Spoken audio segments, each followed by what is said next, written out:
2 Maccabees chapter 9. About that time, as it happened, Antiochus had retreated in disorder from the region of Persia. He had entered the city called Persepolis, and attempted to rob the temples and control the city. Therefore the people rushed to the rescue with arms, and Antiochus and his army were defeated, with the result that Antiochus was put to flight by the inhabitants and beat a shameful retreat. While he was in Ecbatana, news came to him of what had happened to Nicanor and the forces of Timothy. Transported with rage, he conceived an idea of turning upon the Jews the injury done by those who had put him to flight. So he ordered his charioteer to drive without stopping until he completed the journey. But the judgment of heaven rode with him, for in his arrogance he said, "When I get there, I will make Jerusalem a cemetery of Jews." But the all-seeing Lord, the God of Israel, struck him with an incurable and invisible blow. As soon as he stopped speaking, he was seized with a pain in his bowels, for which there was no relief, and with sharp internal tortures, and that very justly, for he had tortured the bowels of others with many and strange inflictions. Yet he did not in any way stop his insolence, and was even more filled with arrogance, breathing fire in his rage against Jews, and giving orders to drive even faster. And so it came about that he fell out of his chariot as it was rushing along, and the fall was so hard as to torture every limb of his body. Thus he who had only little while before had thought in his superhuman arrogance that he could command the waves of the sea, and had imagined that he could weigh the high mountains in a balance, was brought down to earth and carried in a litter, making the power of God manifest to all. And so the ungodly man's body swarmed with worms, and while he was still living in anguish and pain, his flesh rotted away. And because of the stench, the whole army felt revulsion at his decay. Because of his intolerable stench, no one was able to carry the man who a little while before had thought that he could touch the stars of heaven. Then it was that, broken in spirit, he began to lose much of his arrogance and to come to his senses under the scourge of God, for he was tortured with pain every moment. And when he could not endure his own stench, he uttered these words: "It is right to be subject to God. Mortals should not think that they are equal to God."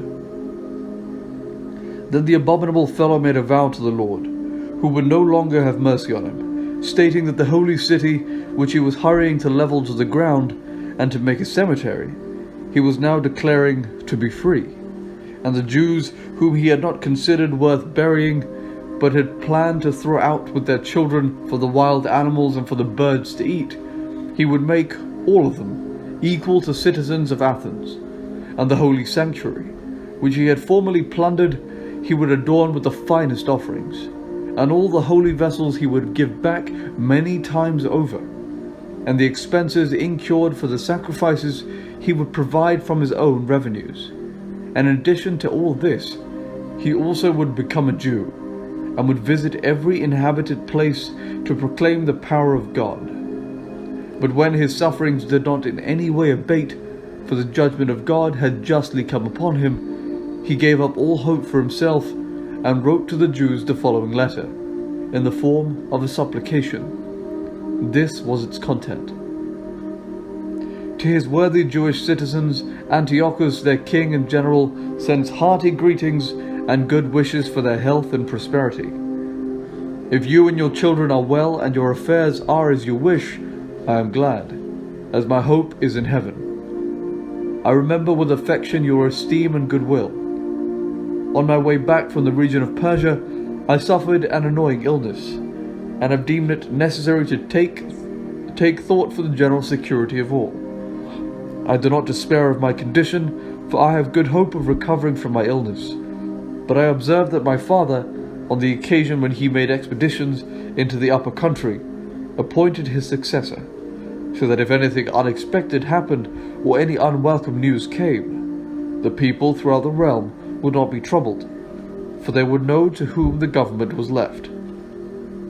Moreover, I understand how the princes along the borders and the neighbors of my kingdom keep watching for opportunities and waiting to see what will happen. So I have appointed my son Antiochus to be king, whom I have often entrusted and commended to most of you when I hurried off to the upper provinces. And I have written to him what is written here. I therefore urge and beg you to remember the public and private services rendered to you, and to maintain your present goodwill, each of you, toward me and my son. For I am sure that he will follow my policy, and will treat you with moderation and kindness.